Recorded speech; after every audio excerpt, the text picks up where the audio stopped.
So on. I don't know that one. I don't either. I just like to play it. You just made it up. That's what musicians do when they're just improvising, Richard. They just do what they feel, just how they feel like it. Sure. What they feel on the inside. Yeah. And they bring it from the inside to the outside. What does that mean you're feeling today? I'm always sorrowful, dude. There's always a sadness. Sad, sad little boy. Sad, man. When people stop listening to sad music, nobody's going to be happy anymore. It's true. When they stop listening to sad Yeah, music. I'm You with understand? Yeah, absolutely. Sad music is the greatest music. Don't you think? I agree. Completely agree. Hey, everybody. Welcome back to Great Measures. My name is Richard. This is Judson, and he's sad today. Great Measures.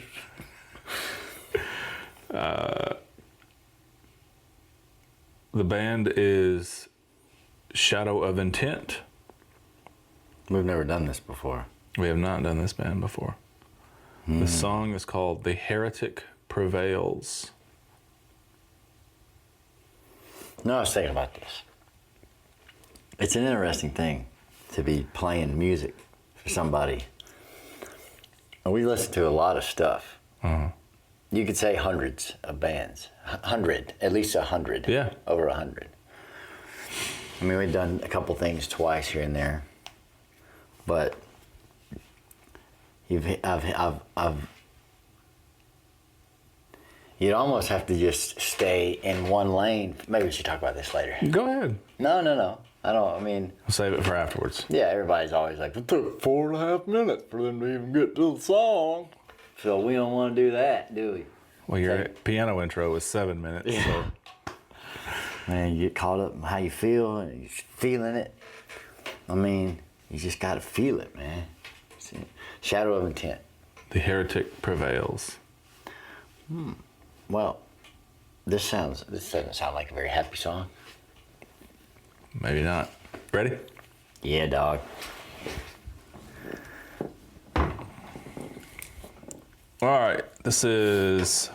Hold on. Oh, I was wiping snot off my nose. my bad. It's okay.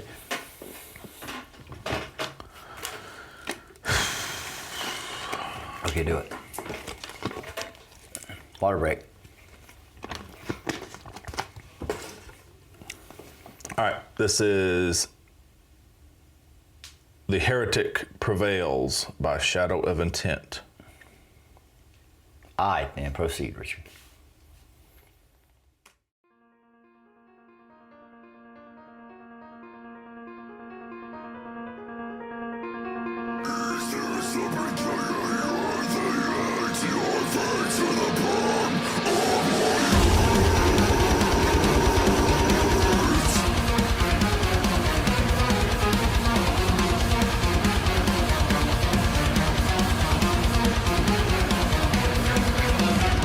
Make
from Cathara begin to fertilize.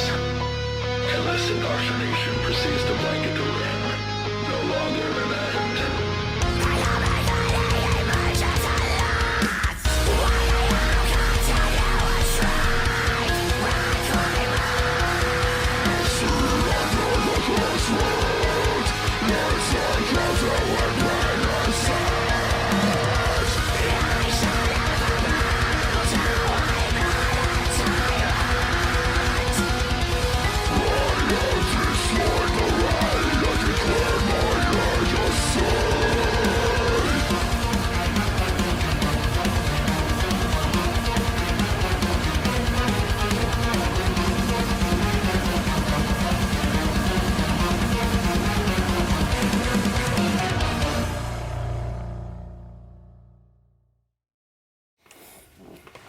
What is it? It's a reference to the game Halo. That's what the whole song is about. You know this already? No, I just found this out. Looking that word up. Okay. So you have information to give? I do. So Shadow of Intent is an American deathcore band from Connecticut. They formed in 2013 as a Halo-themed studio project, Halo being the video game. I'm sure you're familiar. I'm familiar. I've never played Halo before. I don't play video games. It was created by Ben Dewar, the guy that we did from... He was featured in the Disembodied Tyrant song. And Chris Wiseman. The band's name is a reference to a Covenant ship in the Halo series. They are not signed to a label and have released all their albums independently. They have released 4 studio albums to date, along with 2 instrumental versions of previous releases and a deluxe album. Their 4th studio album, Elegy, was released independently in 2022. This album is called Reclaimer. It was released in April of 2017. It's their first album without programmed drum tracks and the first album to feature a unique player on each instrument, with a one-off lineup that includes Matt Kowanowski on drums, Federico Zuccarelli on guitar, and Keith Colehep on bass. It reached number 4 on the iTunes Metal chart at debut. It was described by Metal Sucks as nothing short of a triumph of symphonic deathcore. Let's see if there's anything else I'm missing that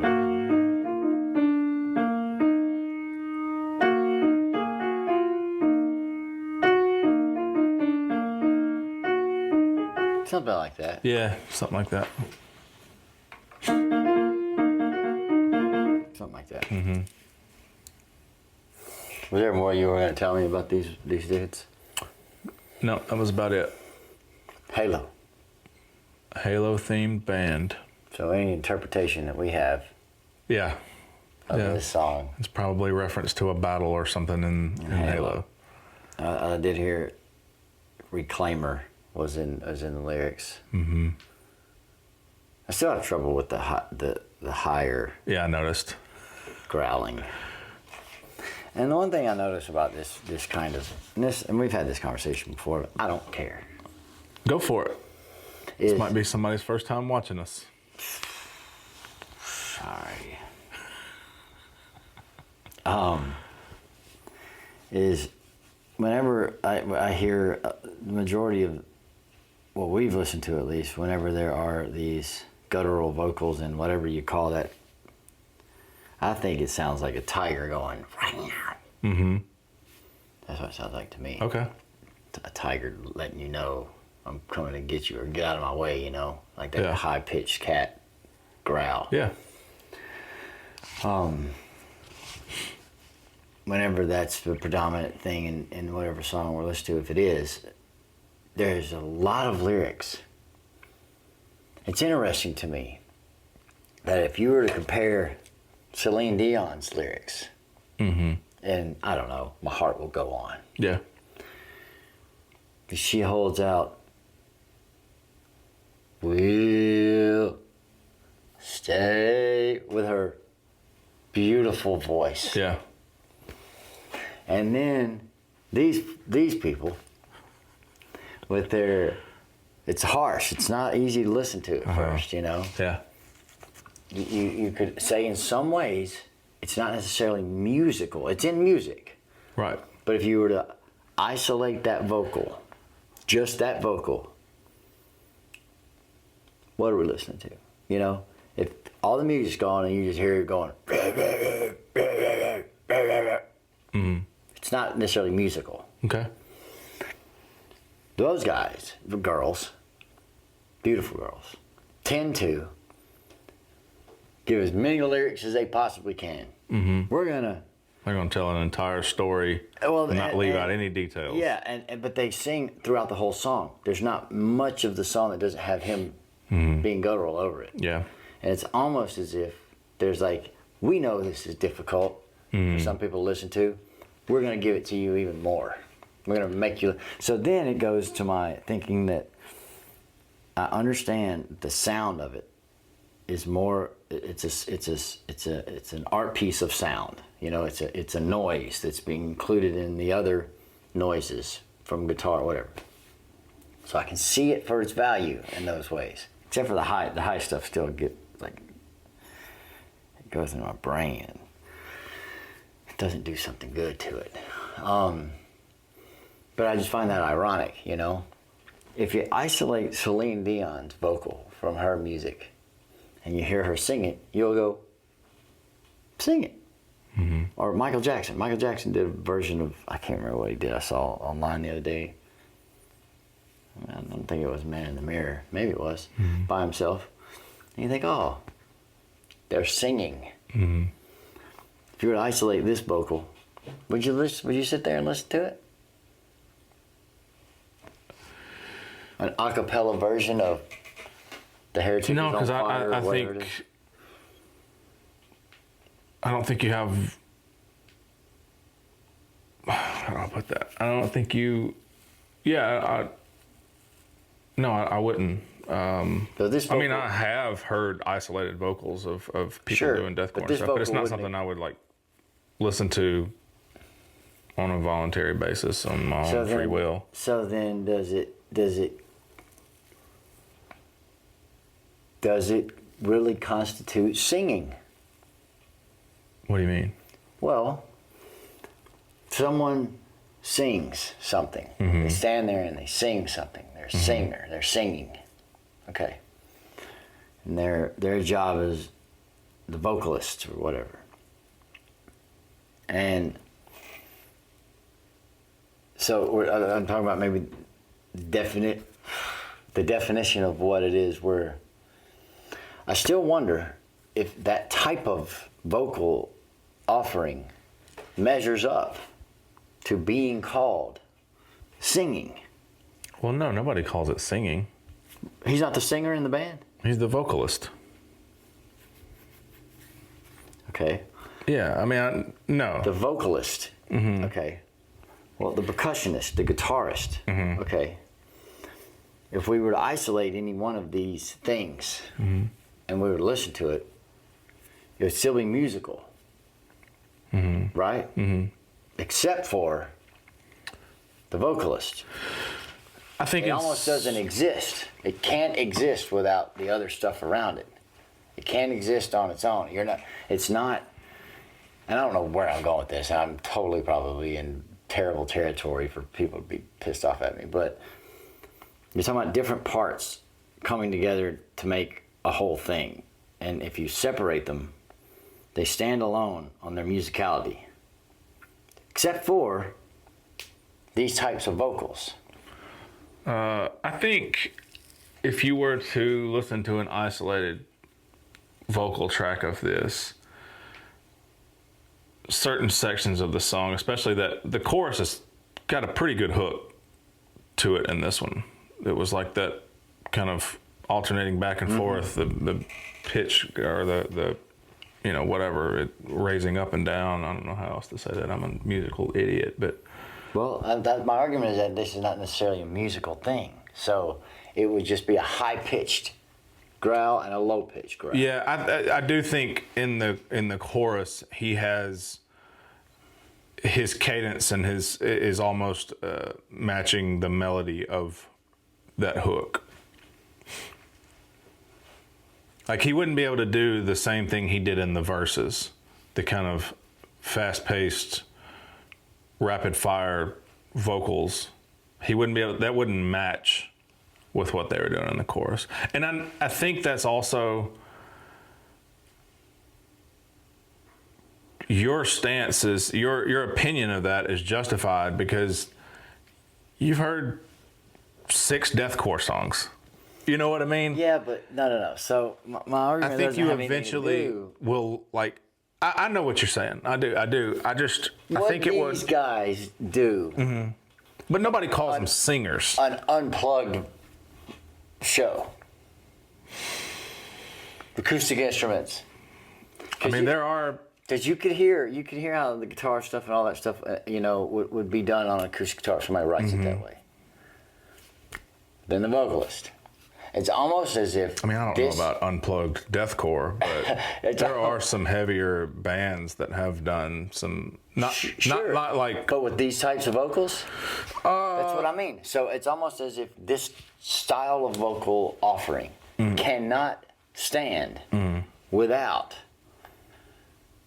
a particular heavy thing behind it. Sure, yeah. That it is. I don't think anybody's arguing against that. It is literally. It's deathcore. Well, no, not just. I mean, you hear that another extreme, to where it cannot survive. It cannot survive. The vocals isolated. Cannot survive without the propping up of this type of. You understand? Sure, yeah. I don't think anybody's arguing against that. Well, and that's when I wonder. That's where I think it sort of falls for me. It sort of falls short as being something that I can appreciate all the way. I can appreciate it a little bit, understand where it fits in its thing. Yeah. But when something can't, when you can't strip it down and show me the bare bones of it, so to speak, and from a musical standpoint, I'm talking about just from a musician understanding, that I write this riff on acoustic guitar and then I put some distortion to it and then I put a little more percussion to it because this is what the drummer's doing. You can show me the evolution of how, but then go all the way back and be like, oh, that's cool. You started that on piano, it's musical. It's a music thing. And then I'll listen to you play it by yourself, instrumental, or you and the singer do it. Okay, that doesn't exist in this type of music a lot of times. It is this or it's nothing. And it's almost, for me, it's almost kind of like, well, that doesn't take a lot of forethought then, just to sit there and go, oh, it's going to say like this. Because all you're doing is coming up with a whole lot of words I can't really understand all the way, and then putting it in this particular form that didn't take you to think, I'm going to move from this note to this note, I'm going to get quiet. You understand what I mean? The process of building a musical idea. It sounded like let's just hey man, just scream over this in this guttural sound right here and it'll be abrasive and then that's it. Do you understand? Yeah, I would argue that in some of this more symphonic deathcore type stuff, there is a rhyme and reason behind the approach to like how they deliver it. But I think more so than anything, this guy is kind of in that upper tier of extreme vocalists, and it's more of a, in my opinion and how I view it, there are those that stand out, the Will Ramoses and I'm the Alex Terribles. Take ability. It doesn't take I'm vocal ability. Right. Just let me finish my thought. Man, shut up. It's more of a because there's a musical technicality and difficulty and a showcase to it. I think it's more of a physical showcase of there's very few people that can actually do this to this level. Yeah, I mean, I understand that. But if I can swing a hammer harder than anybody else in the world, and my arm is just more a bigger sound, I'm not gonna just form a band around myself and then go and then every now and then hit that thing and I mean, it sounds kind of cool. That would be cool. Yeah, but the physical ability, I'm saying that I think it lacks some type of musicality. I don't think that the idea is so musical. Sometimes it's hard for me to hear the song because I do want to understand the lyrics a little more. The styling of the vocal is the actual thing that's keeping me from understanding the actual lyrics, which in my opinion, a vocalist's job in some ways is to deliver the lyrical content in a way that maybe I can understand it in the context of the song. Yeah. And when the very style by which you're delivering the vocal, the styling of it, is preventing me from hearing what the lyrics are, especially when you got so many lyrics. Mm-hmm. Are you doing a contradictory job there? Aren't you kind of... I mean, it does. We've talked about this before. I don't even know why I'm talking about this again, because I know it. But it does get you to go search out for the lyrics. You get more involved with the band. You know, I understand that. But, I is that really some forethought? Somebody said, we're going to sort of shield these lyrics by the way that we're singing. And we're going to make people come search us out a little more so that they can be more involved with their band and the community. If that's the case, that's the case. Whatever. But I don't know much more about... I mean, you do that in writing. You do that, in poetry and stuff. You have meaning that's embedded deeper in there, so you have to go do a little more research. But... I just have trouble understanding sometimes how to listen to music when I don't feel like a piece of it is intended to be so musical. It's intended to be not musical, in fact. Mm-hmm. Okay. You know what I'm saying? Yeah, I understand what you're saying. But I'm not saying it doesn't take ability to be able to do this with your throat, whatever you're doing to make the noise and stuff, but it I think my main hang-up with it is that the very styling itself prevents you from hearing the delivery of lyrics clearly, when clearly that is the person's job who is delivering the lyrics to begin with. Sure. It seems self-contradictory to me. That's what I like about doing this. You don't have to like or But I like accept the song. Yeah, I know. I like the song musically. I thought it was cool. It's a cool breakdown of stuff. This is deathcore. Mm-hmm. What is the stuff I liked before? Metalcore? Metalcore, yeah. So yeah, I mean, I don't know anything about Halo, bro. Fair enough. Not really. I mean, I know about Heretics. I like Heretics sometimes. Yeah, I don't. I was hoping it was more about Giordano Bruno or Joan of Arc or... Yeah, I'm not the classic burned at the stake Heretics. I'm not well versed in the Halo universe. I don't know anything about it. Yeah, me either. Maybe we should have done some gaming before this video or something. I know Master Chief. I don't know what that is either. Is that a rapper? No. I mean, maybe. I don't know. This is what your mom calls me. Master Chief.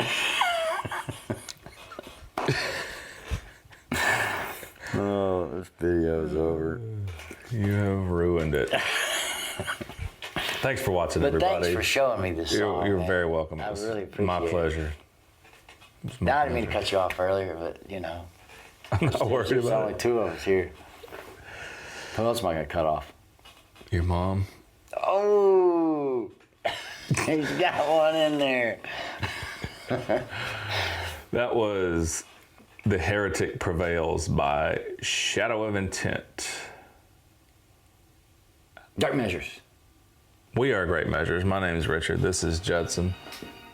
Have a wonderful day, everybody.